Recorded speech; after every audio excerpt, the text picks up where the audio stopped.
Mr. Tonyo, in the witness stand.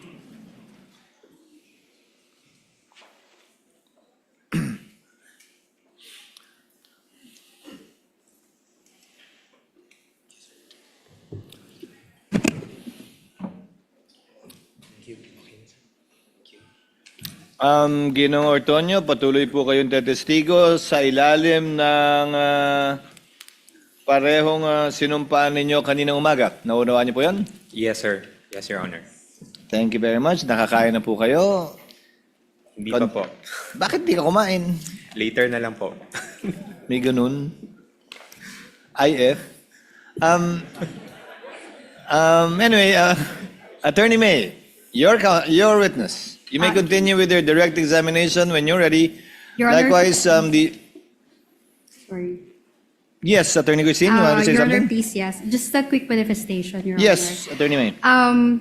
We note that the witness has been interpreting documents, Your Honor, which he did not participate in the drafting and preparation of. So, we don't dispute the contents of those documents, Your Honor. In fact, we can stipulate on the amounts. We already stipulated actually on the amounts, on the signature, Your Honor.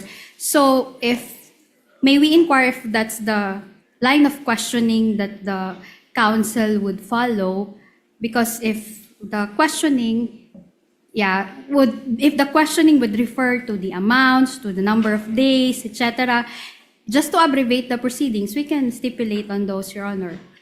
I think in relation to her offer, counsel, which you will not, I'm sure, be willing to stipulate, counsel for the prosecution wants to establish that, as she stated in her offer, that the explanations for the expenses in relation to confidential funds, she used the word sham, that they were prepared before, they even requested for it, and that it's almost all the same, involving the same amounts, and consumed the entire amount, which I'm sure you're not willing to stipulate at this point, counsel.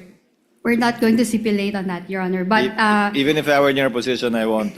yes, Your Honor. But just to put it on record, Your Honor, the witness already stated that he had no participation in the execution of certain documents like the PFP and the accomplishment reports. And yet, he has been questioned about those documents, including his interpretation thereof.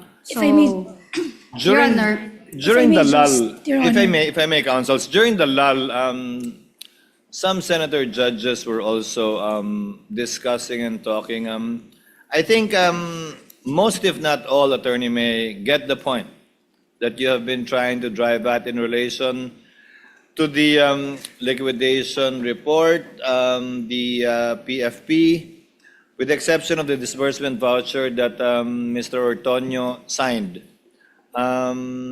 That while he's aware of them, he had no part in its preparation. And indeed, you have been using this witness to read some of the contents of the documents, albeit the document should speak for itself, but we do get that point. Kindly proceed to the other purposes of your offer. I believe there are about 2 or 3 more that you have not yet established through this witness. Because insofar as that is concerned, I think the senator judges get the point that you're driving at. You want to prove through this witness in the documents, supposedly, that the items in the liquidation report are almost the same with some variations, that the amounts are almost the same, that the totals are the same with some variations as well, and that the plan was prepared on dates before they made the request. Even the 11-day period, I think, the court has already taken notice of that as well, even from the previous witness's testimony.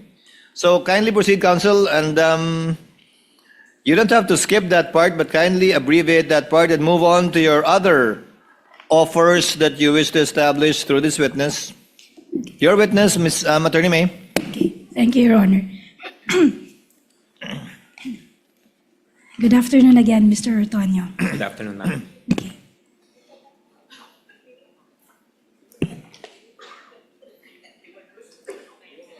Okay.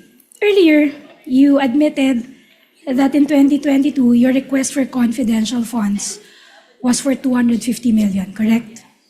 Yes, for 250 million. But eventually, the amount given was only 125 million, correct? Yes. And yet, in the 2022 accomplishment report, what is reported is that there was still 100% implementation of activities. Tama ho ba? If we will be, Your Honor, please. Your Honor, please. I'm sorry, Counsel. Can the witness be shown the document, Your Honor? Yes, Yes, Your Honor. assisting counsels have been given continuing authority to so approach and show the witness the documents in order to confront the witness with the document.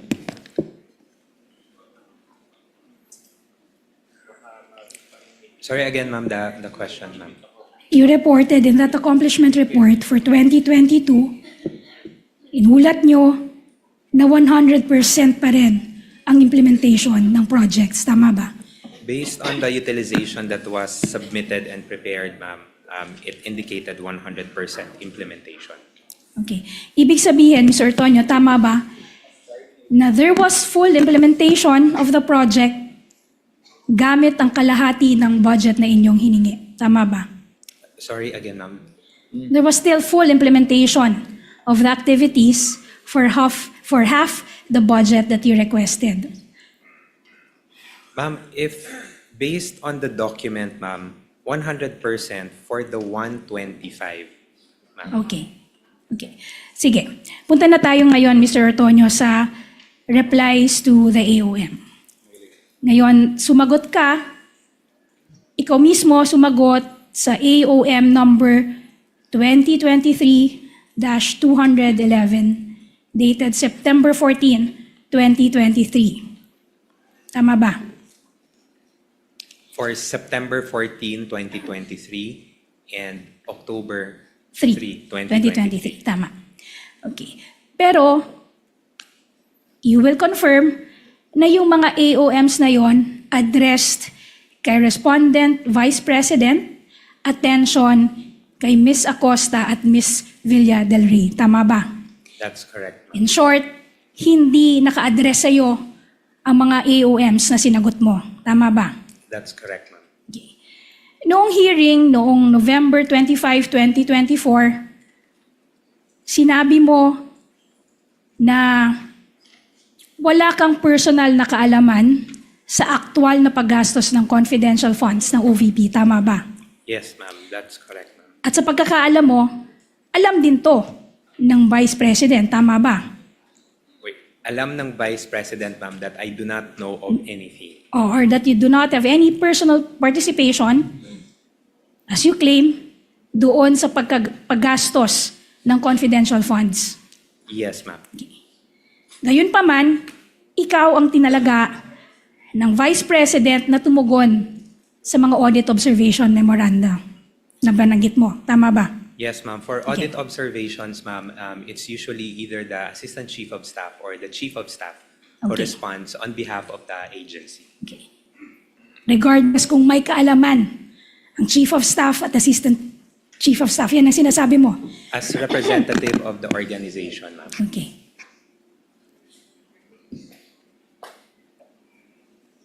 Ngayon, ipapakita sa iyo ang mga sulat ng OVP sa COA na may petsang Oktubre 19, 2023, November 30, 2023, April 19, 2024, August 27, 2024. Ito ang mga naging tugon mo sa lahat ng audit observation memoranda ng Commission on Audit. Tama ba?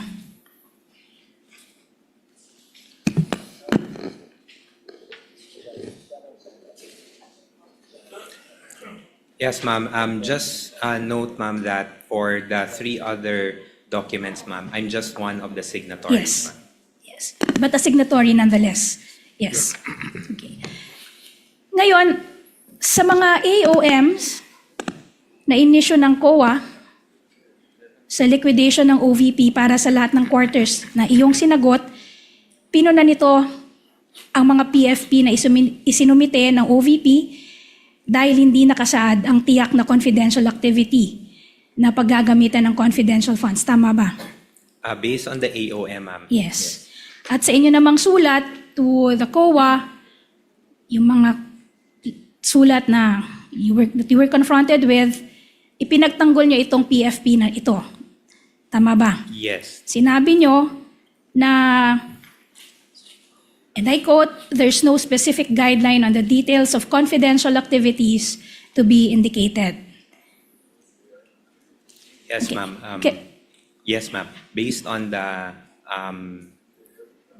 annexes of the JC, ma'am. Okay. Now, you mentioned the joint circular. Now, Mr. Ortonio, may I invite you to Article 4.2 of the joint circular, which states, and I quote, all allocations of confidential funds and or intelligence funds shall be supported with a fiscal and financial plan indicating the proposed amount allocated for each program, activity, and project where disbursements pertaining to confidential expenses and intelligence expenses shall be based. End of quote. Sorry, ma'am, what provision again, ma'am? 4.2. 4.2.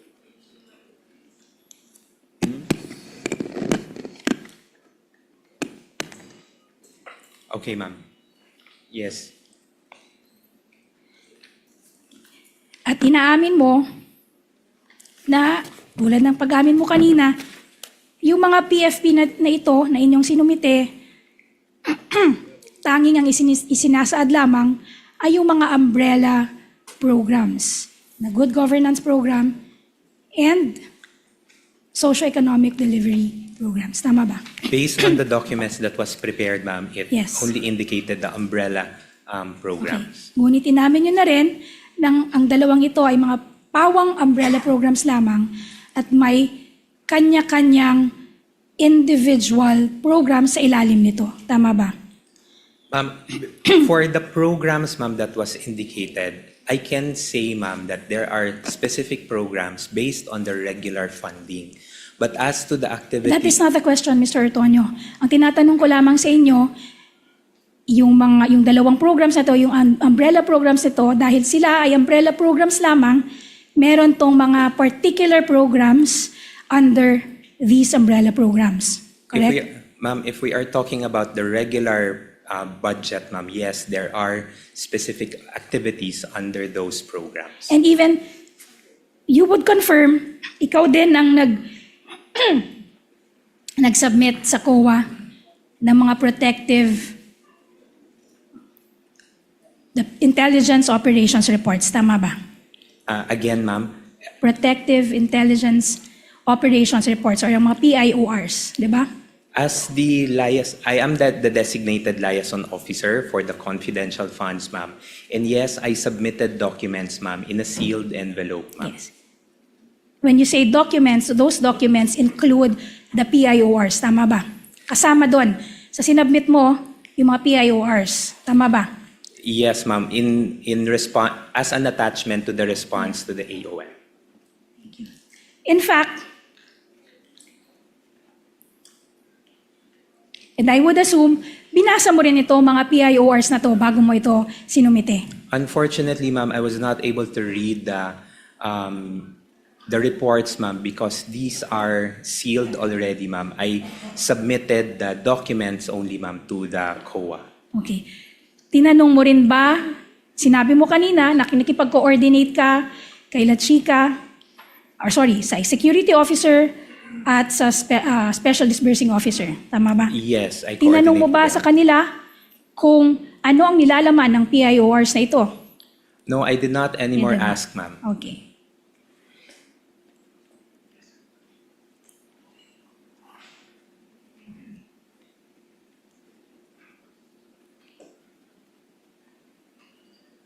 Now, dun sa AOMs din, na iyong sinagot, pinuna din ng Commission on Audit yung line item na medical and food aid. Tama ba? Yes. At Sinabi ng COA sa kanilang audit observation memoranda ng line item na ito ay hindi allowable sa gastusin ng confidential funds sa ilalim ng joint circular. Tama ba? Based on the AOM, ma'am, Yes. and we were able to send our reply to this issue or concern. And you justified the inclusion of that line item. Pinagtanggol nyo, dun sa sagot nyo sa AOMs, pinagtanggol nyo yung pagsama ng line item na ito sa inyong accomplishment reports. Tama ba? Yes, we were able to explain it through our reply. Sinabi ninyo na pinapayagan ito sa ilalim ng 4.8.4 na sumasaklaw sa purchase or rental of supplies, materials, and equipment for confidential operations. Tama ba? Yes.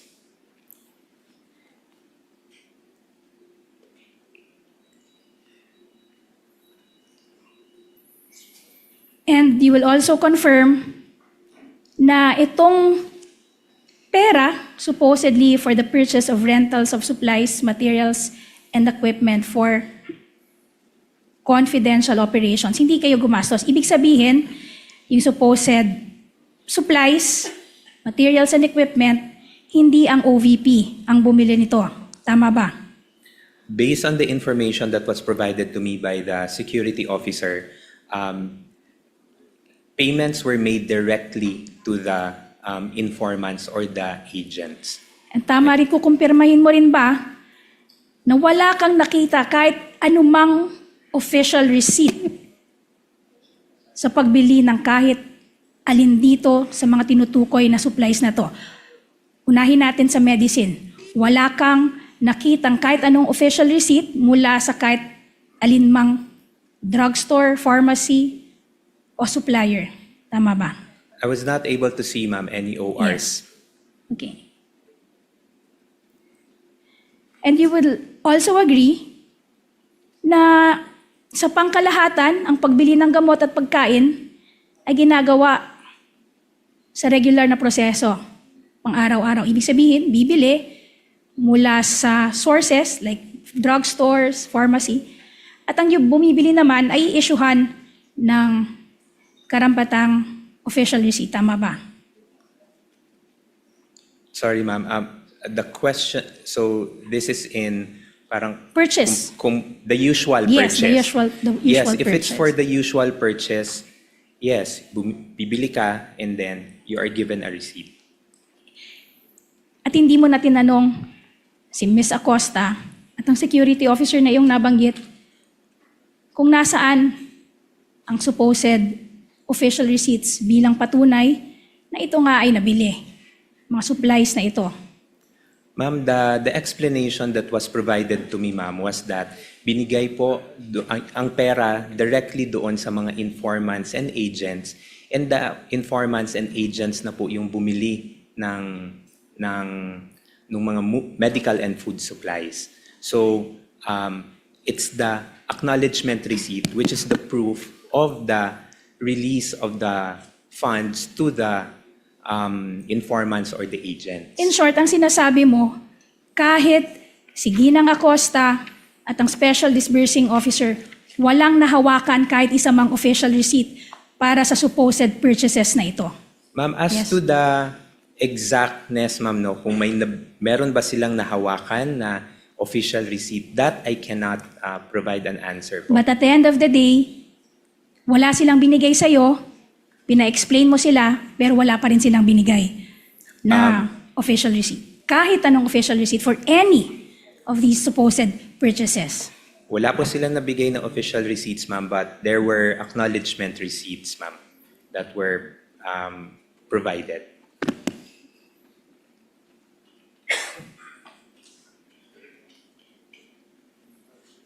You will also confirm na yung OVP, alinsunod sa mga proyekto nito, ginagawa naman ito na bumili ng mga medisina. Tama ba?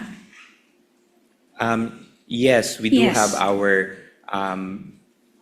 funding for Yes. purchase of supplies. In fact, sa item 1, noong sulat dated August 22, 2022, humingi kayo ng 144.72 million in regular funds for the OVP's medical assistance program. Tama ba?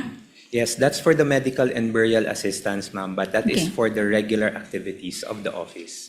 At nung binili niyo yon, in fact, dun sa letter ninyo dated August 22, 2022, may nilaki pa kayo na lingguhang accounting ng mga benepisyaryo ng halaga na inyong hinihingi. Tama ba? For the projection, ma'am. Yes, for the projection.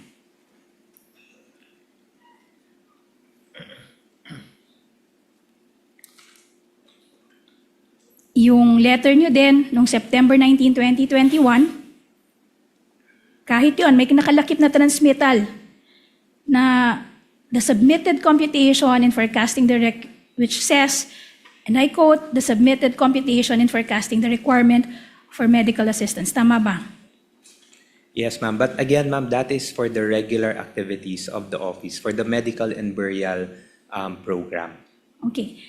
In short, Mr. Ortonio, maaari sana na ang OVP sa pamamagitan ng SDO ang bumili ng mga gamot at ibigay na lamang ito sa mga umano'y informants. Tama ba?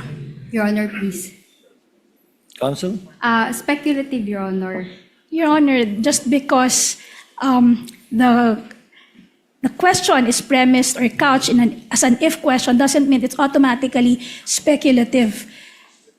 It only becomes speculative, Your Honor, if it requires the witness to make a conjecture without reference to any prior admitted facts, Your Honor. Your Here, Honor, if I may, With the permission of counsels, I see your point, Attorney Christine, but Mr. Ortonio, pwede din bang may binigyan kayo ng medicine, di ba? Sa regular budget ng OVP. Yes po, we do have our medical and burial program, Your At Honor. yung binibigyan nyo ng medicine at burial program, cash yun.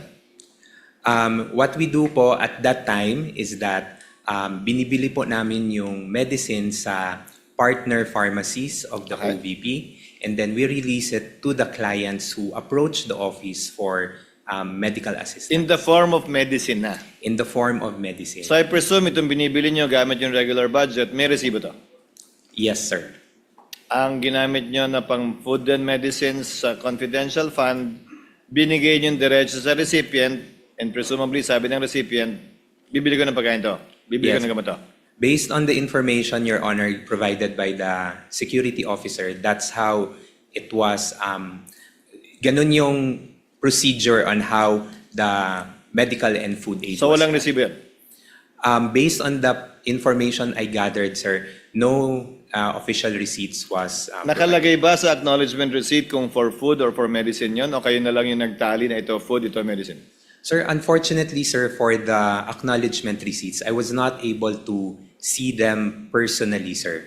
Not a single one? No, sir. At that time, sir, I was not able to see any of the acknowledgement receipts. One last question. Yung chairs, wala ring resibo yan? Yung regarding for the chair, sir, based on the information also provided by the security officer, no receipt as well, sir, because the representation was that yun yung ipamimili nila for the tables and chairs. So what you're saying is binigay din yung pera sa informant, quote unquote, that's your wording, para bumili siya ang bibili ng chairs at yun yung bayad sa kanya, quote unquote. Yes, that's based on the information provided by the security officer. Just one final question, Mr. Don. So literally, may informant, imbis na bigyan ng kung ano, binayaran ng cash para bilhin yung tables, yung chairs, yung food, yung medicine. Ganun. Yes, sir, based on the information provided, sir. By the security officer. By the security That's officer. yun yung kwento na binigay sa'yo. That's based on the information that was provided by the At security hiwalay pa officer. yon sa pinapamigay nyo na food and medical assistance sa regular budget ng OVP. Yes, that's for the regular clients that yung public na mga clients that When you we say receive clients, not informants. Yes, sir. Clients. That's correct, sir. Parokyano, yung regular na nagpupunta o humihingi ng tulong o dumudulog sa OVP. Yes, that's correct, Your Honor. Your witness, counsel. Okay. I hope it gave you the opportunity to take some of the throat meds that some of the senator judges sent you. And I hope you can drink some warm water, counsel. You may continue, counsel. Yes, Your Honor. In a bit, I will be asking for time to take my salabat with me, Your Honor. Yes, counsel, you may. But in the meantime, Your Honor, I'll proceed. Please continue. I'll proceed with my examination. Okay. Going back to the audit observation memoranda na kanina in-identify mo na galing sa COA. Dito sa audit observation memoranda na ito, particularly Prosecutions Exhibit P-I-12-A and P-I-12-B and P-I-12-E. Dito sa tatlong AOMs na to, flinag din ng Commission on Audit or pinuna din ng Commission on Audit yung payment of incentives or traveling sa mga accomplishment reports. Ayon sa COA, hindi rin ito allowable na gastusin ng confidential funds sa ilalim ng Joint Circular. Tama ba? That's what the AOM indicated, and we were able to send a reply as well. And in your reply, you said it is justified under 4.8.2 ng Joint Circular bilang rental of transport vehicle related to confidential activities. Tama ba? That's correct.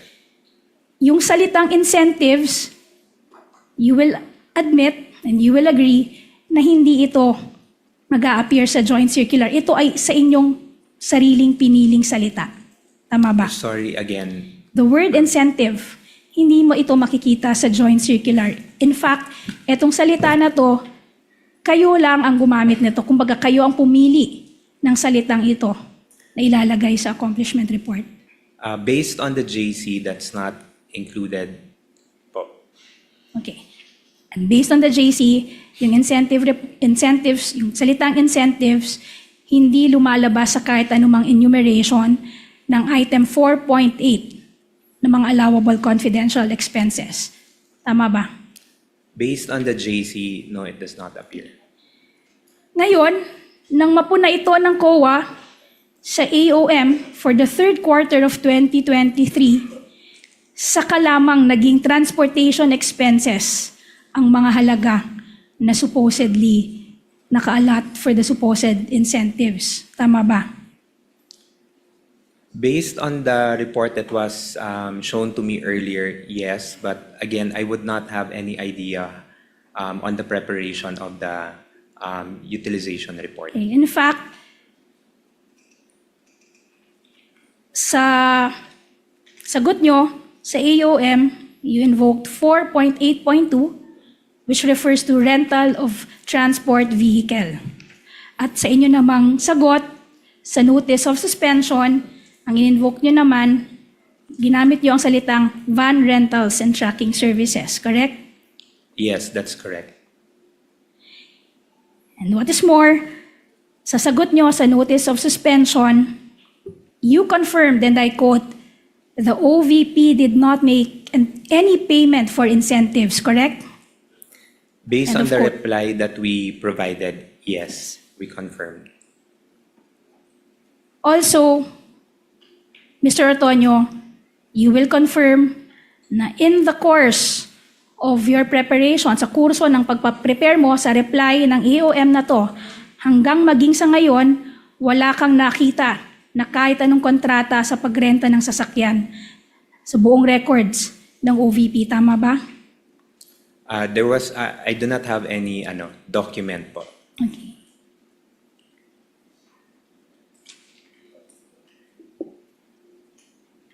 Now, let's go to the certifications dated October 19, 2023, April 19, 2024, and August 27, 2024, which are prosecutions exhibit P-I-12-M, P-I-12-G, and P-I-12-K. Ikaw ang nagsumite ng mga certifications nito sa Commission on Audit kalakip ng inyong reply sa audit observation memoranda. Yes, this is part of the attachment to the replies. At sinumitin nyo ito, sana bilang umano'y patunay ng surveillance activity. Dahil pare-parehong sinasabi ng mga nasabing certification na ito na walang untoward incident na nagawa o naganap sa implementation ng mga proyekto ng OVP at sa mga engagement mismo ng pangalawang Pangulo. Tama ba? Yes po, that's correct. In short, ginagamit nyo ang mga certification na ito bilang patunay na inyong opisina ay nagastos ng 125 million pesos. Sorry. In short, ginagamit nyo ito bilang patunay na ang nagastos na 125 million ay nagresulta na walang untoward incident na nangyari dun sa mga not identified, but supposed confidential project. As provided po by the security officer, this is the document that we attach to the replies. But you will confirm that hindi mandato ng VP you will confirm na mandato talaga ng VP SPG na panatilihin ang seguridad ng Vice Presidente. Tama ba? That's part of the duties and responsibilities of the VP-SPG. Correct. And you will also confirm na beginning October 2022 and during the entire relevant period, the Vice President already had at least 470 protective security personnel or protective agents. Tama ba? As to the exact number, ma'am, of the VP-SPG personnel, I cannot comment, ma'am, but there's a unit that handles the security of the VP, which is the VP-SPG. Let me refresh your memory, Mr. Ortonio. We will be showing you your letter to the DBM dated October 11, 2022, which is Prosecution's Exhibit P-I-4-D.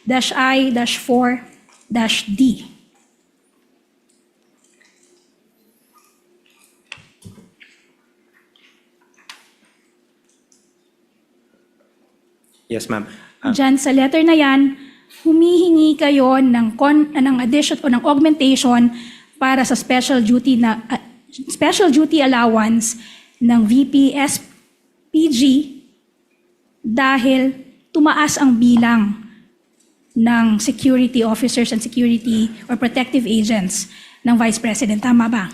Yes. Sinabi mo rin dyan sa letter na yan na as of October 10, 2022, the total count per roster of troops is 473. Yes, ma'am. I mentioned, ma'am, na... Yes. I can- Thank you, Mr. Ortonio. I'm satisfied with your answer.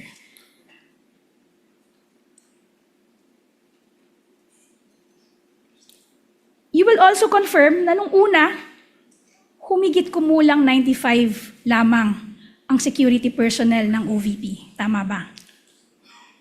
Kaya nga kayo humingi ng augmentation for special duty allowance dahil biglang nag-increase ito by almost 4-folds. Ma'am, Tama? ma'am, I can only answer for the security deployment during the term of VP Sara, ma'am. Correct. Hindi ba isinaad nyo rin dito sa letter na ito, in-explain nyo kasama ang letter dated August 22, 2022. Dito in-explain nyo bakit kayo humihingi ng special duty allowance. Yes, ma'am. Sinabi nyo na from 95, tumaas nga ang bilang ng security Yes, ma'am. detail ng, Yes, ma'am. security officer or protective agent sa ilalim ng VP SPG. Ayon nga sa'yo, yung mandato ay protektahan at i-ensure ang seguridad ng Vice Presidente. Tama ba? That's correct, ma'am. Yes. Aaminin mo rin na na yung security detail ng Vice Presidente, hindi ito mga karaniwang security guards. Ito ay miyembro ng AFP at PNP. Tama ba? Yes, ma'am. In That's correct. fact, sinabi mo rin, sa same letter na yan, na 364 ng karagdagang or ng security detail ng Vice Presidente ay mga miyembro ng Armed Forces of the Philippines. At 140 naman ay miyembro ng Philippine National Police. Tama ba? Yes, ma'am. That's correct. Sa inyong kaalaman, Mr. Ortonio, meron bang ibang pangalawang pangulo sa history ng Pilipinas na nagkaroon ng ganito karaming security detail? Ma'am, I cannot Objection. comment on I cannot comment for the previous vice presidents, ma'am. So you do not know. The answer is you do not know. What I can say, ma'am, is I cannot comment, ma'am, because I have no personal knowledge. You have no personal knowledge. That's correct. You will also confirm na yung special duty allowance na inyong hiningi, ito ay karagdagang allowance lamang para dito sa VPSPG. Ibig sabihin, etong membro ng mga VPSPG, kumukuha na ito or tumatanggap na ng sweldo mula sa AFP sa ilalim ng General Appropriations Act for the members of the AFP at yung mga miyembro naman ng PNP tumatanggap ng sahod mula sa PNP. Kung alam ninyo, Your Mr. Honor, Ortonio. please. Counsel? I will have to object, Your Honor, because Council has not shown the relevance of the salaries of VPSPG to the confidential funds. And in fact, there was no finding from the COA ICPAO regarding this matter. Okay, on 2 points, Your Honor. Kindly comment, Counsel. First, Your Honor, the fact that this was not flagged by the COA does not preclude this honorable court from making a finding on whether it is irregular or not. Number 2, Your Honor, it's very relevant, Your Honor, because their primary justification for the confidential funds is for ensuring the security of the Vice President, which is already governed by the mandate of the VPSPG. In short, Your Honor, they requested funds, additional funds, for an item that is already answered for Quick by reply, Your Honor. the mandate of the Let her finish, VPSPG, and which is already paid for from a separate funding, Your Honor. Quick Yes, reply, Your Honor. can you sing? The issue on the VPSPG salary, Your Honor, being allegedly covered by the confidential funds is not among the allegations in the articles of impeachment. Neither was this matter alleged in the impeachment complaints. Number 2, the impeachment court only relies on the findings of the COA, Your Honor. That's the reason why the COA was placed on the witness stand and testify on its matters, Your Honor. With all due respect, the matter of determining whether the salaries were indeed covered by the confidential funds is a matter outside the powers of the impeachment court to determine, Your Honor. Your Honor, if I may just reply, just to set the record straight, Your Honor, because the Brief prosecution reply, never... Counsel, before the chair makes a ruling. Please continue. Sorry. Your Honor, at no point and at no time did the prosecution say that the confidential funds were used to pay for the salary of the VPSPG. What we are saying, Your Honor, is that the VPSPG is already paid from a separate account, from a separate fund, salary for the purpose of affording or providing protection to the Vice President. Now, Your Honor, they requested for funds, additional funds to pay for the very same protection. Your Honor, please. That's already being Counsel is testifying, Your Honor. that's already being afforded by Actually, the VPSPG. counsels, please. Actually, Attorney May, you already were able to actually say what you want to say on the record based on your comments on the objection. I will have to sustain the objection of counsel for respondent. The salary of the VP SPG is irrelevant because the confidential funds cannot be used to pay for the salaries or for security, and if at all, to buy confidential information, if at all, which has also been shown to have been done we see the point, Counsel Attorney May, that the Vice President has 473 security personnel already. That, as you stated in your offer, should be doing the job that they're spending this confidential fund for. However, the witness has already answered that he may not be in a position to answer that question specifically. Continue with your point. Thank you, Your Move Honor. on, Attorney May. Mr. Antonio, you will also confirm na sa inyong sulat na may petsang August 22, 2022, sinabi nyo na as early as July 1, 2022, 7 OVP satellite office na ang naitatag ng Office of the Vice President. Ito yung mga satellite offices sa Bacolod, Cebu, Dagupan, Davao, Surigao, Tacloban, at Zamboanga. Tama ba? Yes, that's correct. At nung bawat isa nito, sinabi ninyo, and I quote, are catering to an average of 100 to 150 clients per day. Tama ba? Yes, that's correct. You will also agree na walang naiulat na untoward incident sa rollout ng mga satellite offices na yon bago ang December 21, 2022. Tama ba? In terms of the operations within the satellite office, no untoward incidents. Okay. And you will confirm that during the rollout of the satellite offices, wala pang confidential funds ang Office of the Vice President. Tama ba? During this time, ma'am. Wala During pa. this time. Okay. And you will also confirm na beginning fourth quarter of 2023 up to the present, you continue to roll out satellite offices and projects under your umbrella programs, the Good Governance Program, the Socio-Economic Delivery Program. Tama ba? Yes. And up to this time, wala ding naiuulat na untoward incident sa mga rollout ng mga proyektong ito. Tama ba? Yes. Yes. Now, etong certification, which is prosecution's evidence, P-I-12-M, nakasulat dito na this, and I quote, this certification is being issued upon the request of the Office of the Vice President for whatever legal purpose it may serve. End of quote. Tama ba? Yes, ma'am, Yes. based on the document. Based on the document. Kung gayon, hindi ito record na iniingatan sa karaniwang takbo ng gawain ng Office of the Vice President. In short, this is not a record kept in the ordinary business of the Office of the Vice President. Yes? Yes, I would say so. Yes.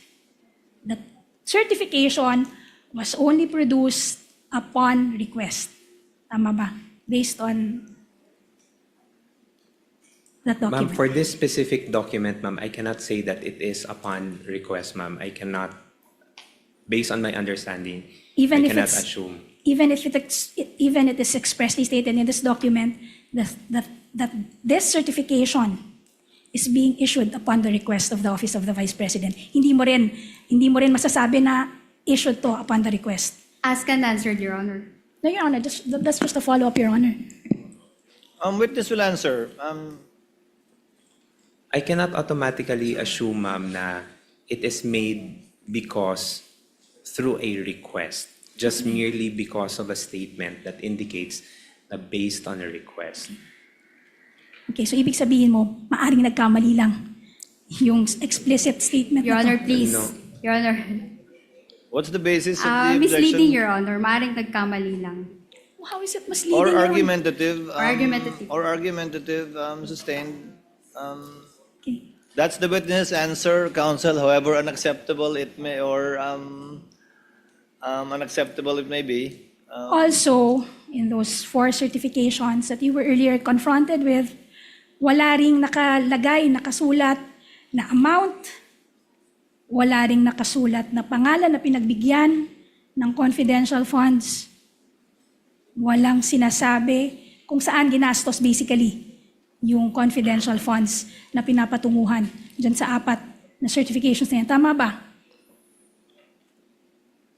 Based on the document, ma'am, no, it does not indicate. Okay.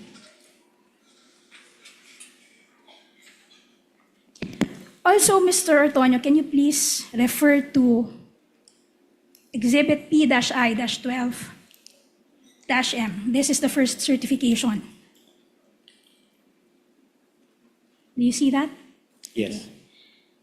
You will confirm na yung period na sakop ng certification na yan ay December 20 to December 31. Tama ba? Based on the document, ma'am, yes, it indicates 20 to 31. Pero ang mismong liquidation, kung saan nyo inilakip yung certification na yan, ang period na sakop ay December 21 hanggang December 31 lamang. 31. Tama. Yes, based on the documents that were submitted. So in short, may 1 day na covered ng certification na hindi covered ng liquidation. Tama ba? If you will base it, ma'am, based on my understanding, if you will base it on the liquidation report, merong isang araw. Merong isang araw. Thank you.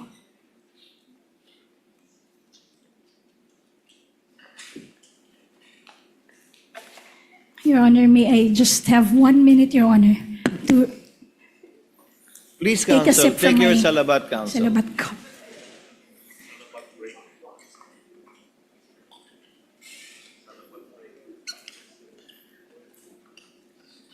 You may also do the same, Mr. Ortonio. Thank you, sir.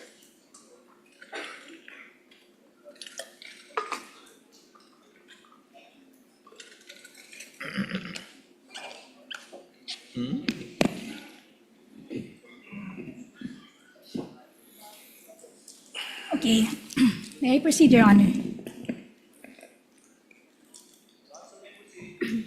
Okay, Mr. Ortonio, balikan natin yung sulat ninyo dated November 30, 2023. Which is Prosecution's Exhibit P-I-12-D.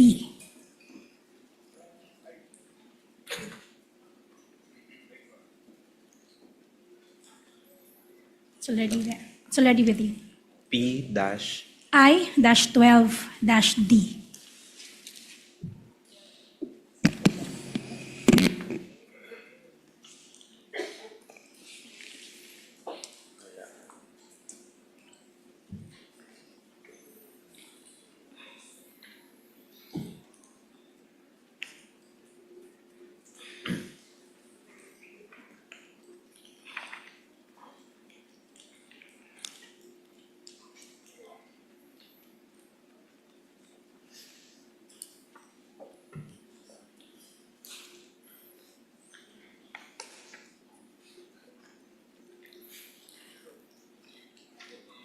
Yes, ma'am. Diyan sa same letter na yan, sinabi nyo, and I quote, the OVP identified, okay. Sa letter na yan, sinikap nyong ipaliwanag ang pangangailangan nyo for confidential funds. Sinabi ninyo, and I quote, the OVP identified the need for the conduct of surveillance activities to enable to craft narrowly targeted and responsive programs that would ensure peace and order and prevent criminal activities, particularly those of organized criminal groups and communist insurgents. End of quote. Ngunit, you will confirm sa parehong sulat ninyo dated August 22, 2022, inamin nyo na nga na noong July 1 pa lamang, bago pa humiling ang OVP ng confidential funds, natukoy na ng OVP, sorry, in that same letter, I'm referring to that same letter. In that same letter, inamin nyo na as early as July 1, 2022, bago pa humiling ang OVP ng confidential funds, natukoy na ng OVP ang mga programa at aktibidad na nakatuon sa poverty alleviation, magabanta sa kapayapaan at kaayusan, at pagsulong ng kaunlarang pang-ekonomiya. Tama ba? Yes, that's indicated in the letter. Dagdag nyo pa, bilang katwiran, I quote, it was necessary to conduct surveillance activities to determine where best to implement its programs to maximize their impact and reach the isolated, underserved, and unserved areas. As such, in August 2022, the OVP submitted a request through the DBM for confidential fund budget for surveillance activities which are intended to support the mandate and operations of the OVP. End of quote. Tama ba? Yes, that's correct, ma'am.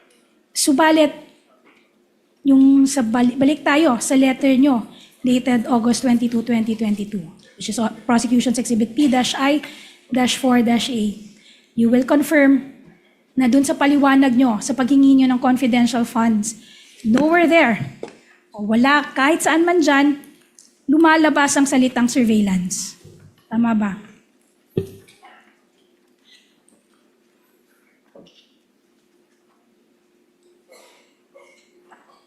Based on the letter that we submitted, ma'am, there's no indication of the word surveillance. Dahil nga, ang purpose na sinabi ninyo ay, and I quote, for in consideration of the safe implementation of the various projects and activities under the Good Governance Program and the conduct of official engagements and functional representation. Diyan sa same letter na yan, hindi rin sinabi na gagamitin ng confidential funds para sa identification of areas for program implementation. Tama ba? It is not specifically stated, ma'am, in the letter, ma'am. Although in the letter, ma'am, there's already in consideration for the safe implementation of various projects and activities Yes. under the good governance. Pero hindi sinabi dito na the confidential funds will specifically be used for identification of areas for program implementation. Based on the letter request, ma'am, there's no specific explanation, ma'am. And the explanation given was in fact for the safe implementation of OVP initiatives and confidence building. Yes, Tama ba? based on the letter request, ma'am, that's the wordings that were indicated. And also, if you will refer to the physical and financial plan that you subsequently submitted to the DBM, sinabi nyo pa, nilagay nyo, sinaad nyo sa physical target, number of identified areas with surveillance conducted and monitored. Di ba?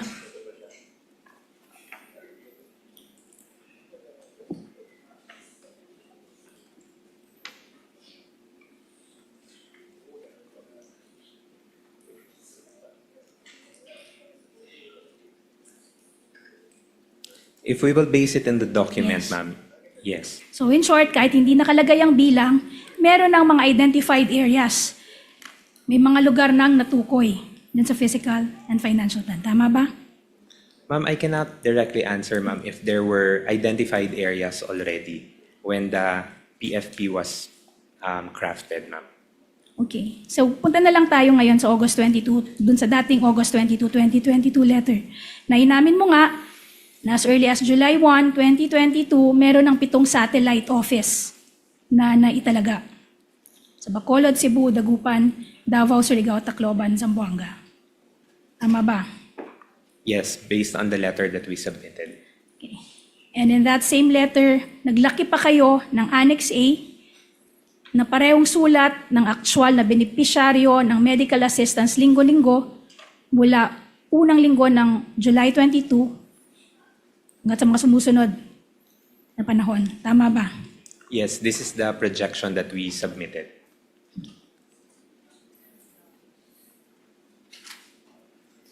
At nakalimbag din sa item 3 ng same letter na yan na 3 pang karagdagang satellite office ang augmentation ng libreng sakay, 3 OVP food truck at Peace 911 sa Marawi. Tama ba? Yes, that's indicated in item number 3 for the additional positions. Okay, so even before the confidential funds were released or bago pa mailabas ang confidential funds, meron na kayong mga na-identify na paglalagyan ng mga satellite offices. Tama ba? Yes, there were plans already And pagro-rolloutan ng mga programa ng OVP. for Tama ba? activities. Diyan sa November 30, 2023 letter din ninyo, sinabi nyo, and I quote, the OVP opened exploratory talks on the surveillance activities to be conducted and identified information agents to be engaged. The OVP built its information database and established a network of information agents. As such, when the requested confidential funds was released on December 13, 2022 through SARO BMB-C-22-001-2004, the OVP was able to finalize definitive agreements and obligations based on the plan. End of quote. Inilarawan ninyo sa sulat na yan ng exploratory talks, tama ba? Yes, this is based on the information from our security officer. Sinabi nyo rin, information agent na identified kasama ng information database, network of information agents, tama ba? Yes, as provided by our security officer. Okay. Again, wala ni isa man dito ang nabanggit sa August 2022 confidential fund request. Tama ba? Based on the initial request, no information indicated. At wala rin kahit alin man dito ang lumalabas sa PFP for 2022. Tama ba? When you say, you mean, ma'am, yung... These items, these words, information database, network information agents, identified agents, walang kahit anuman na lumalabas. Yes, ma'am. Based on the document presented earlier, ma'am, no such wordings, ma'am. Okay, hindi rin kayo nakilahok sa supposed exploratory talks na ito. Binatay nyo lamang ito sa kung anong inireport sa inyo. Tama ba? I had no participation, ma'am, because on matters of security, ma'am, that is not my expertise, ma'am. So this is from our security officer. Okay. In that same letter, as I've mentioned and as I've read, binanggit nyo rin finalized definitive agreements. Yes. Pero wala kayong ni isang isinabmit din na kahit isang definitive agreement. Kahit isa sa mga definitive agreements na inyong tinutukoy dito sa inyong November 30, 2023 letter. Tama ba? Ma'am, when you pertain to definitive agreements, ma'am, you mean documented agreements, ma'am? Yes. Kasi para maging definitive agreements, kailangan cast in stones. Ibig sabihin, nakasulat siya. Ma'am, in terms of any documentation or documented agreements, ma'am, there were no documents that were provided, ma'am. And as to how our agreements were made on the ground, ma'am, again, I cannot provide any information.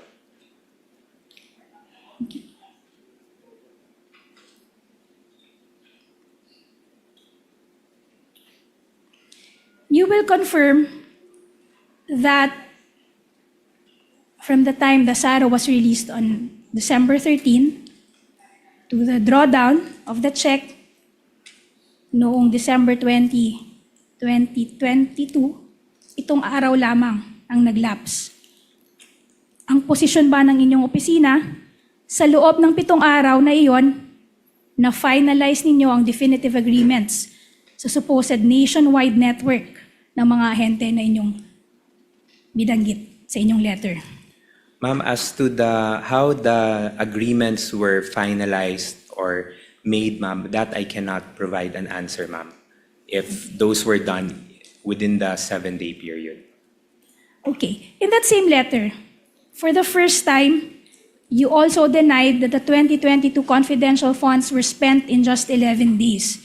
And your explanation was, and I quote, on December 20, 2022, a cash advance for confidential fund was drawn to facilitate payment. Please take note of these words. For the obligations already incurred. Hence, the 125 million confidential funds were fully utilized for expenses planned, implemented, and paid during the 3-month period, meaning October to December 22, and not within mere 11 days, as what the audit observations may have suggested. End of quote. Nakalagay yan sa inyong sagot. Yes, ma'am. Ma'am, in terms of... No, it's okay, Mr. Ortonio. I'm satisfied with your answer. Your Honor, please. Yes, Counsel? Can the witness be allowed to answer? Your Honor, the witness already satisfied the The question was answerable It's by already yes or answered. no. You will be afforded your chance, Attorney Christine, during your cross to make him explain that point. So you Proceed, mentioned Counsel. you mentioned earlier obligations, quote unquote, already incurred and expenses already paid. So ibig sabihin, ng already incurred ay nangako ng magbayad ang OVP bago pa mailabas ang pera. Tama ba?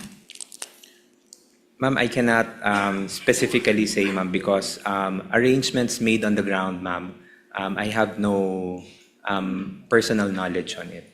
Pero ilumagda ka sa letter na yan, di ba? Yes, ma'am. Again, ma'am, this information, ma'am, came from the information from our security officer. ma'am. So, ibig sabihin, sinulat mo lang mechanically eksaktong words na finid sa'yo ng kausap mo. Ganun ba? Na hindi mo naintindihan kung ano yung sinusulat. Tama Ma'am, ba? First, ma'am, hindi po siya mechanically na sinulat ko lang po kung ano yung sinabi. Of course, ma'am, based on the information that was provided to me, ma'am, yun yung nilatag ko doon Yun sa yung letter, nilatag mo. ma'am, for the drafting of the letter. Counsel, allow me. Kayo po ang gumawa ng sulat, Ginoong Ortonio, di ba? Pumirma kayo. Yes. Kayo Yes, Your gumawa? Honor. Kayo po ang gumawa ng sulat? Yes, Your Honor. Base sa nakuha niyo impormasyon kay Gina, kay Colonel Lachica, at iba pang opisyal. Ano pong ibig sabihin niyo dyan sa pahayag niyo yan? To facilitate payment for the obligations already incurred. Ibig sabihin, may utang na, babayaran na lang. Na-incur na yung expense, babayaran na lang. Sir, based on what was shared to me, sir, hindi siya utang, no? But arrangements have been done on mga activities that will be done, and then the payment will be done once the money would be available already. Mr. Ortonio, what do you mean by obligations already incurred? Anong ibig sabihin para sa inyo nung sinulat niyo yon? Obligations already incurred.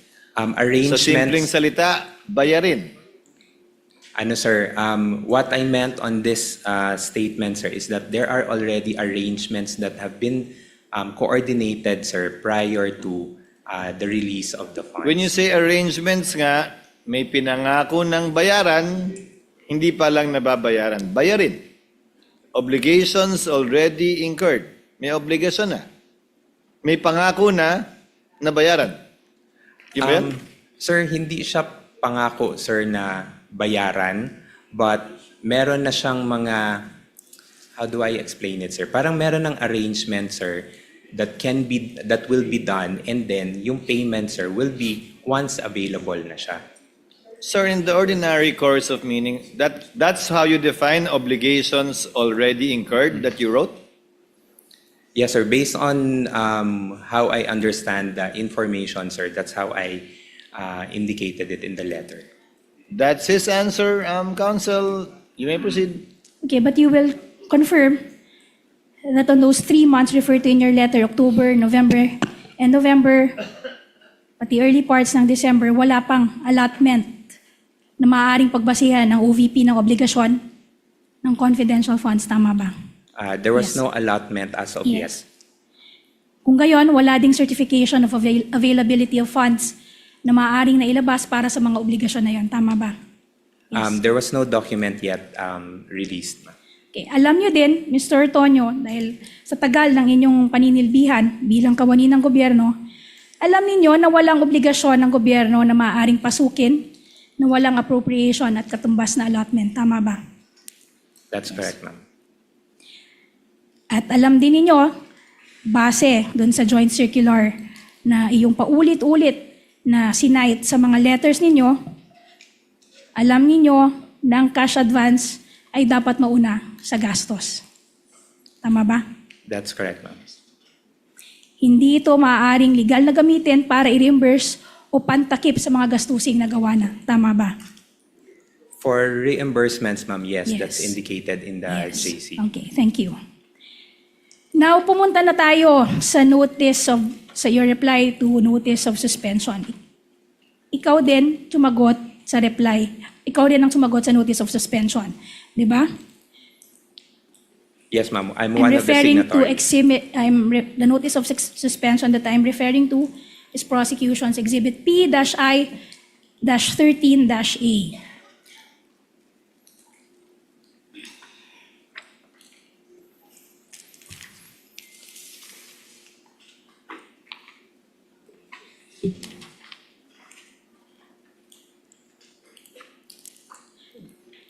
Dito sa notice of suspension na to, pinuna ng COA, and I quote, "There is discrepancy in the total amount of expenses based on the submitted accomplishment report as against the DEPs." Ibig sabihin ng COA, hindi nagtutugma ang total amount ng expenses sa accomplishment report at sa DEPs na sinubmit ng inyong opisina. Tama ba? Yes, ma'am. That's correct. Ayon sa COA, ipinakita ng accomplishment report na iyong sinumite na ginamit ang confidential fund sa mga gastusing may kabuuhan ng 125 million pesos. Pero pagdating sa DEPs, nang itotal na ito, ang gastusing actual na naganap ay may kabuuhang 125,150,000 pesos. Tama ba? Yes po. That's correct. In short, may pagkakaibang 150,000. Yes. At nung sumagot kayo, dyan sa notice of suspension na yan, I'm referring to your letter dated March 13, 2024, which is prosecution's exhibit P-I-13-A. Sa sagot ninyo, ang paliwanag ninyo ay yung mga resibo, I quote, may have been inadvertently mixed. Tama ba? Yan yung paliwanag nyo dun sa 150,000 pesos.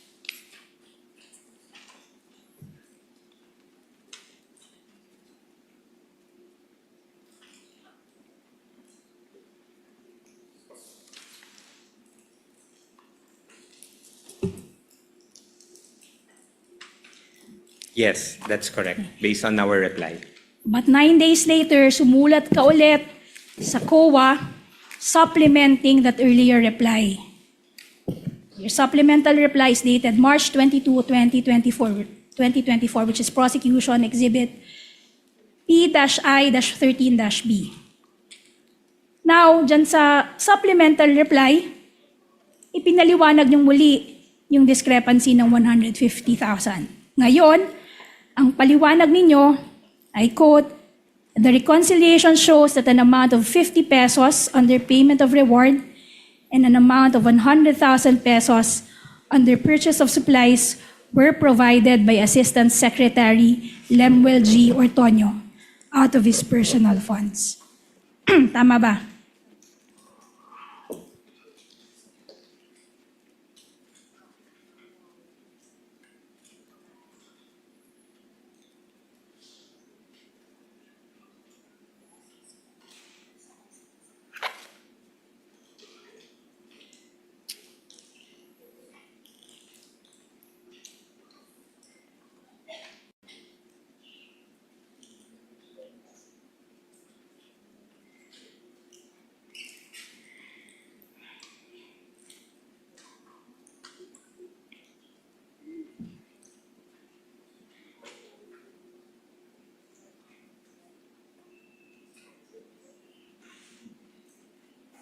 But do you recall making that statement in your supplemental reply, Mr. Yes. Ortonio?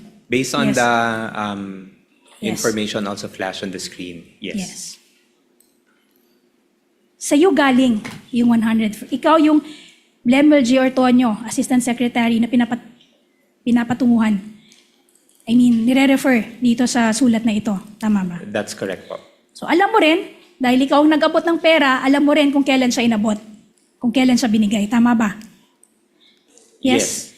So by the time that you prepared your initial response to the notice of suspension, your letter dated March 13, 2024, yung exhibit P-I-13-A na sa inyong tiningnan kanina, at that point, alam niyo na rin na nagbigay ka ng 150,000 pesos. Tama ba? But I had Yes. to confirm first with our special disbursing officer. at the time. So we needed to make a reply. So we sent an initial reply and submitted a supplemental reply. So you are trying to say na ginawa mo yung letter dated March 13, 2024, nakapagbigay ka na ng explanation na hindi mo pa verify dun sa Special Disbursing Officer at sa Security Officer. There is already a coordination. There was already a coordination. Yes, Pero but hindi mo na itanong. Naitanong mo lamang 9 days later. that's why we submitted a supplemental reply Supplemental. to ensure that we provide the proper information. At sinabi nyo pa rito, that was due to the urgency of the expenses. So ibig sabihin, may sinabi sa inyong expenses na urgent kaya humingi ng 150,000. In short, pinaliwanag sa iyo kung bakit humingi ng 150,000. Yes. Ang nilapit po ito sa akin ni Miss Gina Acosta, our At sinabi SDO. niya. And then she mentioned that there was a request from Colonel Chica for And, an urgent, urgent. and there was urgency for that Yes. request. Diba? At hindi rin karaniwan na may hihingi sa'yo ng 150,000 from your own pocket. Hindi naman to karaniwang ginagawa sa OVP or karaniwan ba ito? No, it's not No. common. Okay. Pero nung gumagawa ka ng notice of suspension, bigla mong nakalimutan na merong 150,000. Sinabi mo na kanina Let na her finish her in-explain sa'yo. question and then I will hear your objection, Counsel. Sinabi mo na kanina na pinaliwanag sa inyo ni Ms. Acosta na galing kay Colonel Chica yung paliwanag ng urgency for the request. Tama ba? Yes. Counsel? Your, Asked and answered already, Your Honor. Proceed, Attorney May. okay. Yung, Mr. Ortonio, you are salary grade 29, correct? That's correct, ma'am. And you're receiving roughly how much in salary monthly? Mr. Ortonio. Your Honor, please. What is the objection, Counsel? Relevance. This is of the very question. relevant, Your Honor. It goes into the credibility of this witness. And if you can afford 150, Counsel, if you remember, Gina said the same yesterday. Witness will please answer the question. Salary grade 29, roughly about 180, 190 gross. So yung binigay mo ng na 150,000 from your personal funds, that's just around 40,000 short of your monthly salary. Tama ba? That's correct. Yes. Nung binigay mo ba ito, yung 150,000, may hiningi kang resibo, patunay na nagbigay ka ng 150,000. At the time po, because of the urgency and dahil humingi po ng tulong si Miss Gina sa akin, I provided her with the request. And were you able to recover the 150,000, Mr. Ortonio? Unfortunately, ma'am, I was not reimbursed anymore. You were not reimbursed. Up to today, Mr. Ortonio? Yes, Your Honor. I wasn't reimbursed anymore. At etong 150,000 naman na ito, hindi ito nag-appear. Yung pagbigay mo ng 150,000, hindi ito nag-appear sa kahit anumang record ng Office of the Vice President. No. Hindi.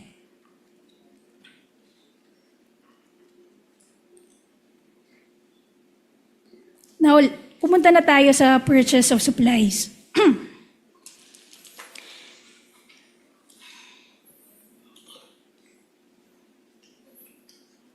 Okay, Mr. Ortonio, kasama sa sinasabi niyong pinaglaanan ninyo ng confidential funds ay ang purchase of or payment of purchase supplies, payments of tables and chairs, payment of desktop computers and printers. Tama ba? Correct. Okay. Ang mga desktop computer, printer, mesa at upuan ay mga bagay na hindi nauubos or tinatawag na non-consumable. Tama ba? Yes. Again, more than or almost 2 decades na kayo naglilingkod sa gobyerno. In fact, naglingkod din kayo bilang pinuno ng Human Resource Management Office nito. Alam niyo, Mr. Ortonio, ng ari-ariang binili ng pondo ng bayan or pera ng bayan ay pag-aari ng gobyerno. Tama ba? Yes, I would Yes. say so. At alam niyo rin na nakatala ang ari-arian ng gobyerno. Ibig sabihin, yung mga government properties, these are recorded. May karampatang property number, property acknowledgement receipt, accountable officer at annual inventory. Tama ba? Yes, if procurements through the regular Yes. funding. At sinasubmit din ito, yung inventory na to, isinasubmit din ito sa opisina ng Commission on Audit. Tama ba? Yes, for the inventory. Okay. Pero, aaminin mo, you will confirm na para dito sa mga purchase ng supposed supplies, computers, tables and chairs, wala kayong sinubmit na inventory para dito sa COA. Tama ba? Specifically for these items, they were not reflected because I'm not of asking, yes, thank you very much, Mr. Ortonio. I'm not asking for the reason. Your Honor, please. I'm just asking whether or not you submitted an inventory to the COA. So, Attorney Christine? The witness is answering the question, Your Honor, if he can be allowed to answer. Again, let it be a subject matter of cross. I think the answer given was sufficient already. okay. And para din dito sa mga supplies na ito, wala ka rin wala rin binigay sa iyo na invoice or official receipt. Wala nitong, tama ba? none. Okay, wala ka rin nakitang records ng sales invoices na to at mga official receipts sa buong record ng OVP. Tama ba? None, ma'am. Wala ring dokumento na magpapakita na ang mga bagay na ito ay i-donate ng OVP sa kahit sino man. Tama ba? No record in Yes. terms of the donation. Hanggang ngayon, ikaw personally, Mr. Ortonio, hindi mo rin maituturo kung nasaan na itong mga mesa, upuan, supplies, computers na nagkakahalagang 3.5 million. Hindi mo naman ituro kung nasaan sila. Considering that these are procurements for confidential activities, no, ma'am, I would have no personal knowledge on where these items are. And I would suppose wala ring nakapagturo sa office ng OVP kung nasaan itong mga mesa, computer, supplies na ito. Tama ba? Your Honor, please. Attorney Christine? Speculative, Your Honor. How is that speculative, Your Honor? Or asking for an opinion. How is that asking for opinion, Your Honor? I am asking whether, to his knowledge, there was anyone in the OVP who could point to these non-consumable items. Her wording was, I suppose. She did not say to your knowledge. Okay, then I withdraw. I drop, Your Honor, the phrase, I suppose. Mr. Ortonio, tama Witness ba? may answer if he knows. No, I would not have any knowledge also if there are other personnel in the office who would know in the OVP. Okay. Conversely, hindi mo rin masasabi kung merong nakakaalam, kung talagang nag-i-exist itong mga mesa, tables and chairs, computers at supplies. Your Honor, please. Already asked and answered and repetitive. Move on, counsel. Okay. Earlier,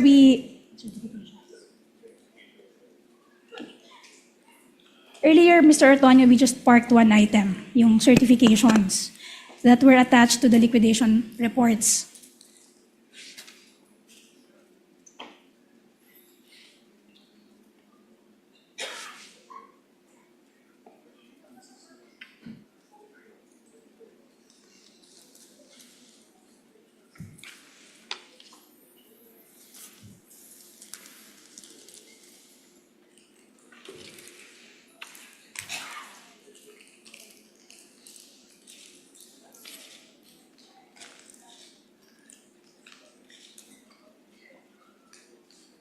you will confirm, Mr. Ortonio, that Vice President herself signed all those certifications.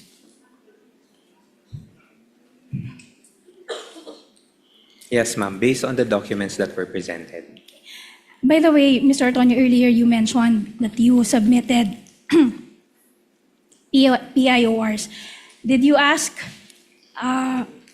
Ms. Acosta and the security officer kung meron man, ano-ano itong mga threats na na-identify in the course of the disbursement of the confidential funds? Naitanong nyo ba? No, I did not ask anymore, ma'am. Okay. So just to summarize, Mr. Ortonio, doon sa August 22, 2022 letter, may I request the technical booth to please flash on the screen. Kindly flash the Letter. August 22, 2022 letter signed by Mr. Ortonio.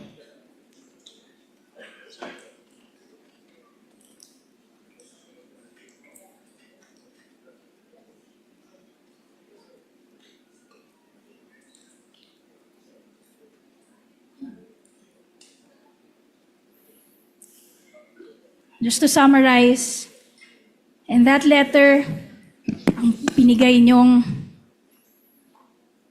paliwanag para sa confidential funds ay para sa tatlong bagay. Good governance program, functional representation, para sa travel ng Pangulo. Tama ba? Can I see the document first?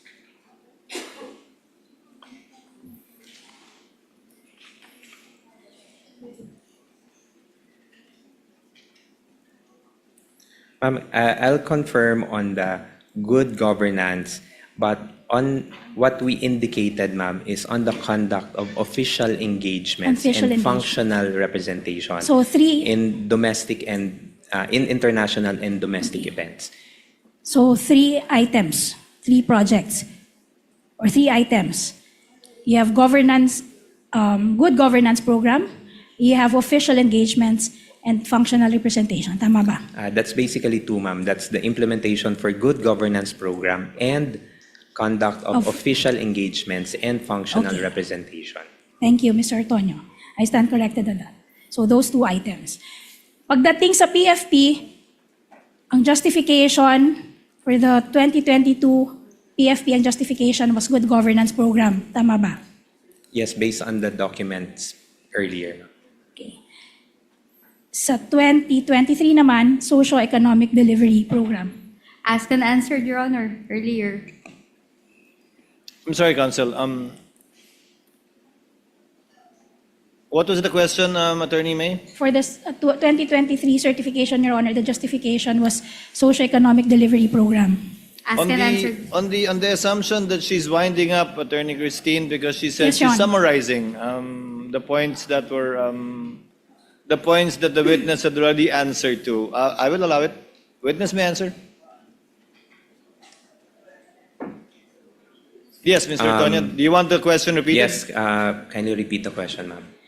For the 2023, ang paliwanag niyo para sa confidential funds ay dahil gagamitin ito sa socio-economic delivery program. Tama ba? Yes, as indicated in the document earlier. Okay.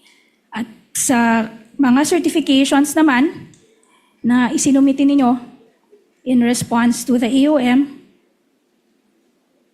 sinabi dito na ginamit ang confidential funds para sa surveillance to ensure that no untoward incident will happen. Tama ba?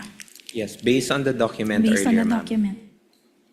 At para naman sa sagot nyo sa AOM, pati sa NS, ang sinabi naman ninyo, gagamitin ang confidential funds para sa surveillance activity that would help you determine and identify areas kung saan i-roll out yung mga proyekto ninyo. Tama ba? That's one of the That's one of justifications that we indicated. yes, which never appeared in the prior documents. Tama ba?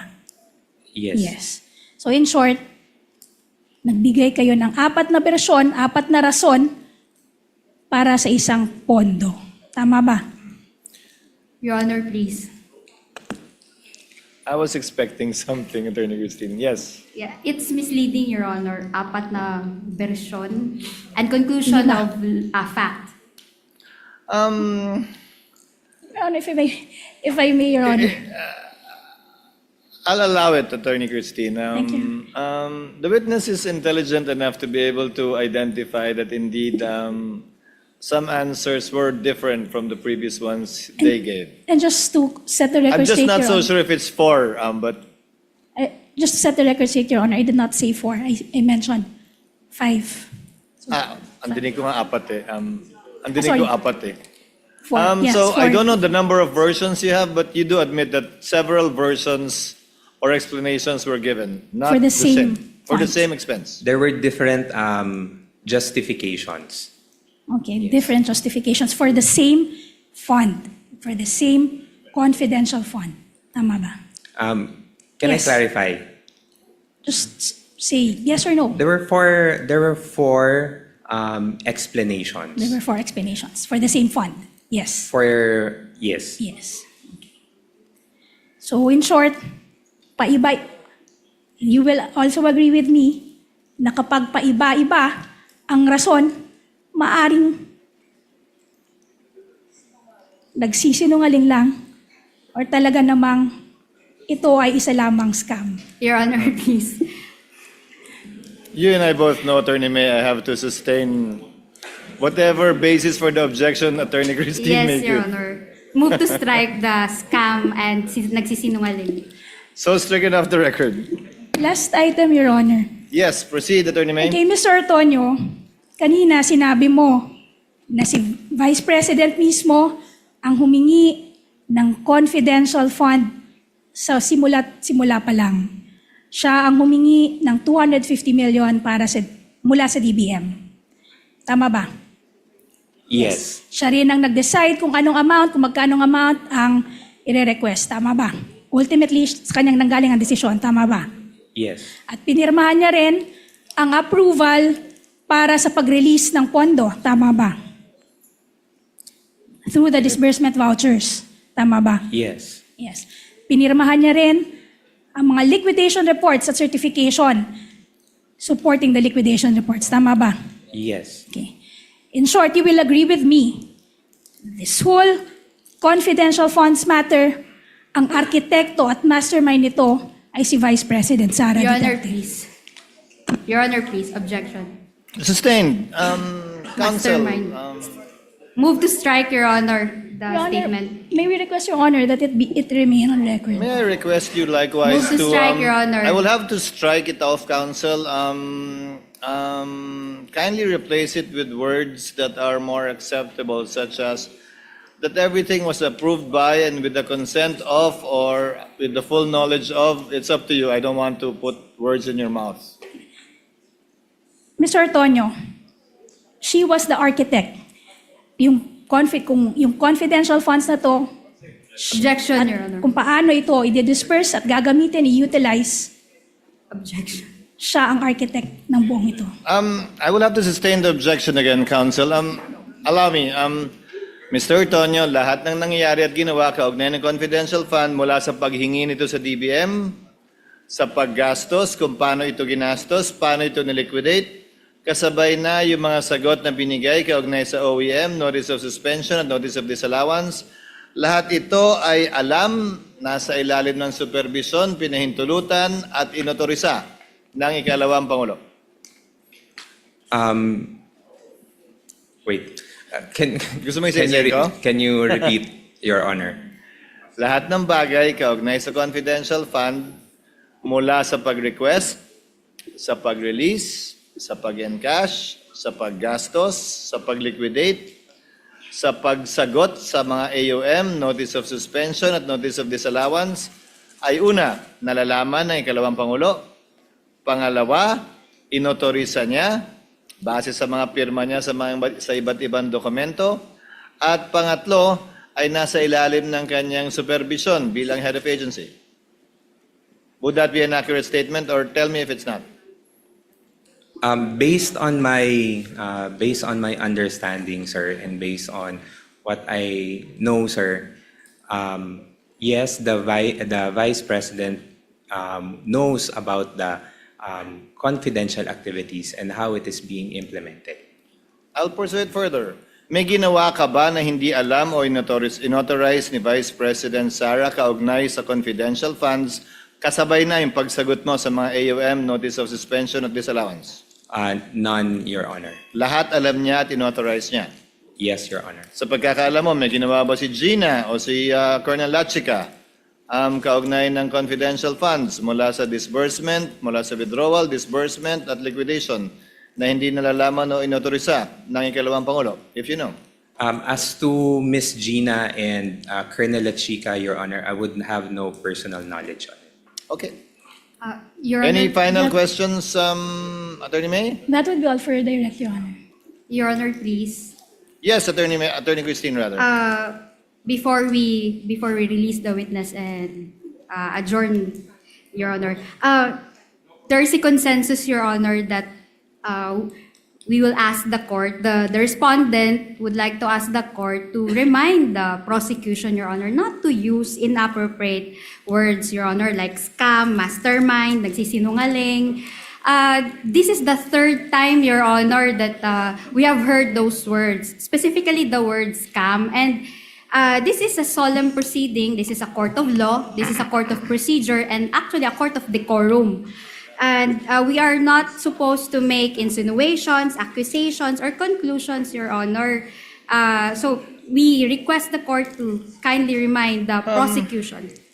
Yes, I agree with counsel. Earlier, the court made an admonition and reminder to the counsel for the panel of prosecutors, but did not strike out those statements. But subsequent similar statements made were stricken off from the record by the presiding officer. But it does seem that it's becoming a, I would rather use the word habit than pattern, for the panel of prosecutors to close their direct with such strong statements. So kindly, yes, what is the pleasure of Senator Judge Cayetano? Thank you, Mr. Presiding Officer, Mr. Senate President, dear colleagues. I'd just like to take note that so the presiding officer made a ruling. We all know the intention and the duties of the prosecution. We admire your passion in trying to prove your allegations, but we're also all aware that the medium is the message. So during the time of radio and even TV, you make that statement and then it is stricken off the record, it's forgotten. There's no, if I can use the word, mind conditioning. And in fact, when I first became a senator in 2007, talagang hahanapin mo talaga yung records. That's why even here, kapag ka may disagreements and medyo nadala ng emotion, pinapa-strike off the record. At pagka sa labas ng Senate nangyari, naghahamunan ng, you say that here, para magsagutan tayo. So the problem nga with coming up with words especially, and this is for both sides and even for the senator judges, when we use certain words that can be, sa Tagalog, bansag. Binansagan mo na na scam o scammer, binansagan mo na nagnakaw, etc.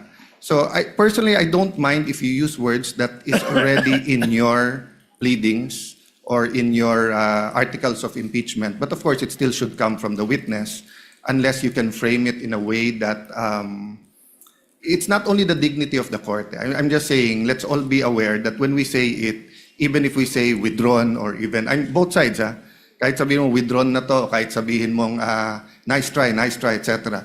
We know that that's for the cameras, not just for the court. Diba? Kasi kaming 24, whether we watch it here, we watch it in our cell phone, we watch it inside, kami magde-decide. But we all know we're also trying to convince you, not we. the prosecution and defense is trying to convince the public that either the vice president or her office or whoever is guilty or innocent. So, yun lang, let's be circumspect without pointing fingers to anyone, both sides. Dahil nga, kapag may certain word na may not only negative but may emotional attachment, magva-viral na yan. And it will really affect the integrity not only of the court but of the decision sa huli. Diba? So, I just like to agree with you and emphasize na, you know, in the future, if you say that nagkamali, let's not kid each other. No? Kahit kaming mga senator judges, nagkakamali din kami. Lalo pag nag-i-interview na or kaharap na yung vloggers or yung traditional media. But once masabi mo, it takes a life of its own, diba? Those words. So we have to really be more circumspect in choosing our words, Mr. I will President. allow Attorney May to comment before we proceed with other administrative matters. Yes, Attorney May? Well, Your Honor, we apologize if sometimes we get carried away by our zeal and our passion, Your Honor. But we at the prosecution, we just want to call a spade a spade. Within limits, But- you may. Yes, Your Honor. But henceforth, to borrow the words of my colleague, Your Honor, we will try to behave. That will be part of the chair's ruling as well. However, since we're ending at 2:30, Attorney Christine, your cross will proceed tomorrow Yes, Your Honor. and redirect and recross as well. But with the permission of the counsel for the parties, the chair will begin the proceedings tomorrow with its ruling in regard to the August 12 manifestation of Attorney Sheila. So we will begin tomorrow with Attorney Ligutan, giving him his 5 minutes of explanation or not longer than that. The ruling, and then we'll proceed with your cross, Attorney Christine, and then your redirect and recross, if any, by Attorney May and Attorney Christine, respectively. In the meantime, before we adjourn, for the information of Senator Judges, according to the Senate President, we shall convene session at 3 p.m. The court acknowledges the report of the Clerk of Court with respect to the comparison of the acknowledgement receipts and directs the Clerk of Court to furnish a copy of its findings, which the presiding officer initially mentioned last week, to the counsel for the parties as well as the senator judges. So ordered. In relation to the condition of Edward Fajarda, I am in receipt of a report by Dr. Season, the Bureau Director of the Medical and Dental Bureau rather of the Senate, confirming the condition of Mr. Eduardo Fajarda, that he is recommended to have bed rest or to rest for 2 weeks, which began last August 20 and which shall end on September 3. Chair therefore instructs the Clerk of Court to issue the corresponding subpoena in the subsequent trial date on September 7, 2025 at 10 a.m. The court would also like to note and point out the manifestation yesterday of Attorney Sheila on the 5-day notice rule. When we checked the TSN, just to make sure, the 5-day notice rule applies to witnesses not mentioned in the pretrial order. In regard to witnesses mentioned in the pretrial order, it will not apply, although as the chair already stated yesterday, you still have enough time, Attorney Sheila, because I think you will be able to cross Colonel, who's the first, would you know, Attorney May, who's the first witness, if ever, that you will call a Colonel? Colonel Boransing, Your Honor. If at all, the cross-examination of Colonel Boransing will happen on a Monday, so you still have more than enough time to prepare for your Tuesday, cross yeah. of the good Colonel. Then Tuesday, then more than enough time. Good Yes, afternoon. Attorney Sheila. Good afternoon, Your Honor.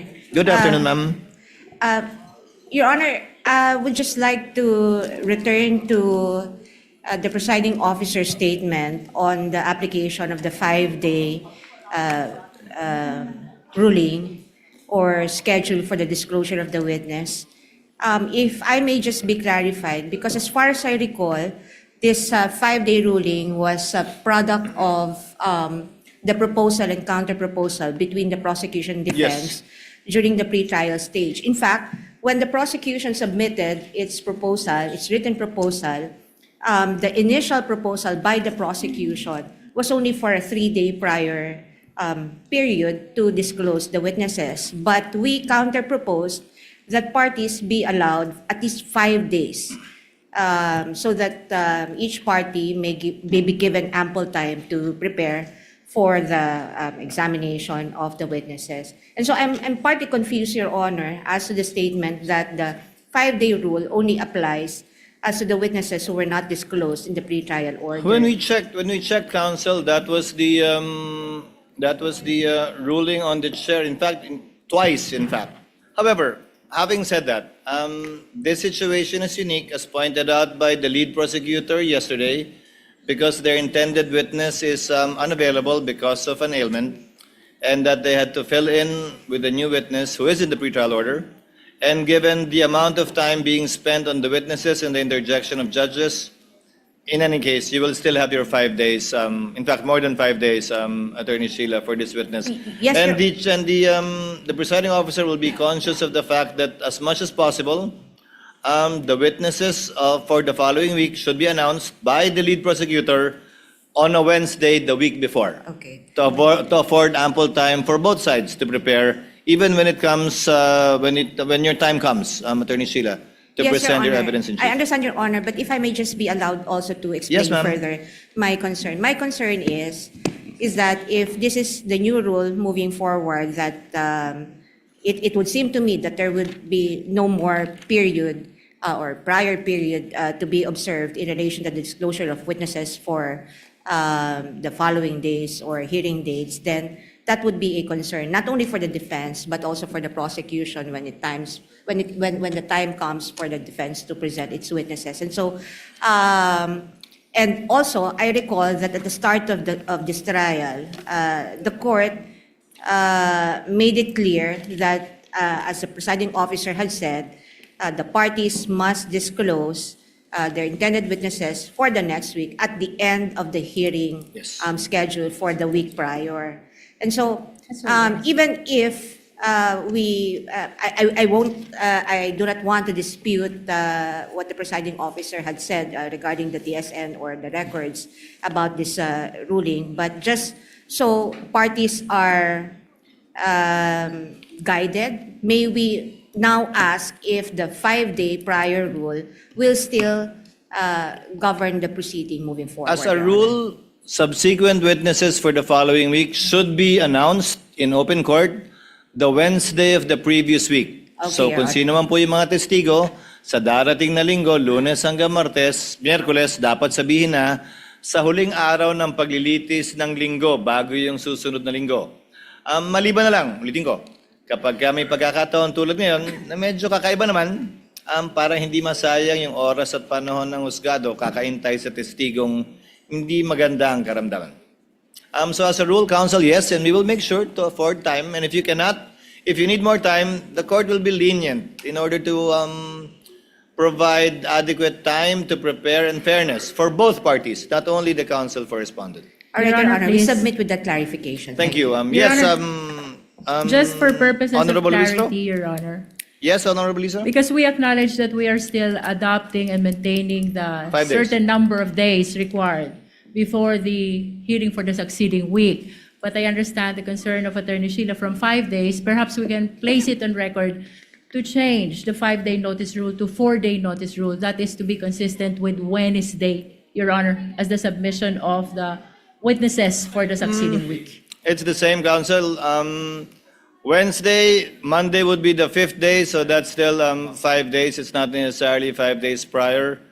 Let's stick to what was originally agreed, and by way of exception, as the need arises, we will cross the bridge when we get there and still ensure that both parties will be given adequate time and will be given fair shake Thank to you, Your Honor. prepare Just for the witness. one more point, Your Honor. Yes, Attorney Just to Sheila? avoid any ambiguity, may we also request a disclosure be made via email, Your Honor, so that the disclosure be received by the other party in a timely Via manner. email Thank you. before the trial on Wednesday, Because on a Wednesday, we'll hear it anyway. We're Attorney okay Sheila. at the end of the trial day on Wednesday, Your Honor. But we'll hear it anyway in open court. Well, whether they do it in the morning or if they choose to do it after the hearing on Wednesday. Your And Honor. Thank you. one more thing, Honorable Luistro, Chair would like to remind the prosecution to kindly submit the proposed circumstances or stipulation, facts for stipulation and documents for stipulation at least a day before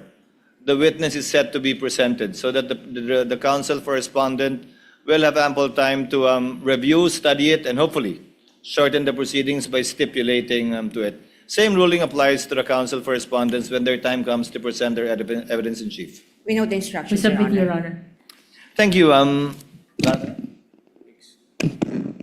What is the pleasure of Senator Judge Zubiri? Yes, thank you very much, Mr. President. Before we adjourn today's session, I'd just like to ask, broad strokes, the timelines moving forward for the impeachment proceedings, because we're also entering the budget season. As a matter of fact, Monday to Wednesday, nandito na po tayo from 9 to, well, ako kasi majority leader po tayo, so I'm last to leave. So 9 to 8, nandito po ako, kasama na ibang mga kasamahan ko dito. Monday, Tuesday, Wednesday. Thursday is hearing of our committees. And we have only one day to have our committee hearings. And so we just like to be guided accordingly. Once the budget starts being discussed, all departments will be coming here. Thursday, Friday, Saturday siguro, abot tayo ng Saturday. So wala nang pahinga yung mga staff natin. I just want to know from the presiding officer, what is the plan? Are we going to take this all the way up to December? Because Burr months are fast approaching. I think in 2 weeks' time, Jose Marichan will be singing again in all the malls. Kidding aside, we just need to be guided accordingly for our legislative calendar as well, Mr. President, presiding Well, officer. Just for the- broad strokes, maybe from the prosecution.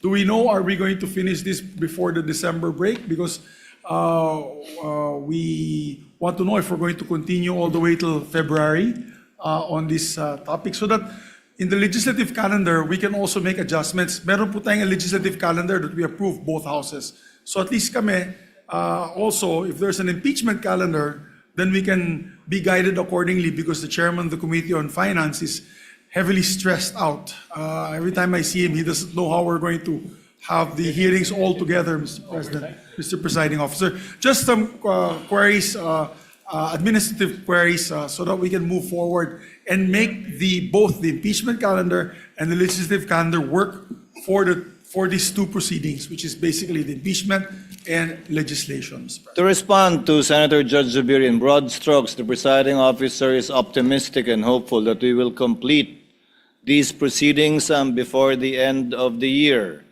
Second, we will be having a more specific schedule for the impeachment once our chair of the Committee on Finance comes up with his calendar for the deliberation on the budget. Given that that is the most important piece of legislation that the Senate as a legislative body is supposed to pass, we have to allocate enough time for that to ensure its passage before the end of the year, giving due consideration to the Bicameral Conference Committee as well as inputs coming from the House of Representatives through the GAB. So once that comes out, Senator Judge Zubiri, we can roughly give you a picture and idea with respect to the timeline and the schedule, and if we will shift, and if we will indeed shift, how and when. Also for the information of the parties. There be no other matters to take up and discuss. Again, tomorrow we shall have your first, the cross-examination of Mr. Ortonio. But before that, the comment of Attorney Ligutan, the ruling of the chair with respect to the August 12 manifestation of Attorney Sheila, and then redirect, recross, and intervention of the senator judges in relation to Mr. Ortonio, and if we still have enough time for the prosecution's next witness. There be no other points to take up. Trial is hereby adjourned until tomorrow, August 26 at 10 a.m.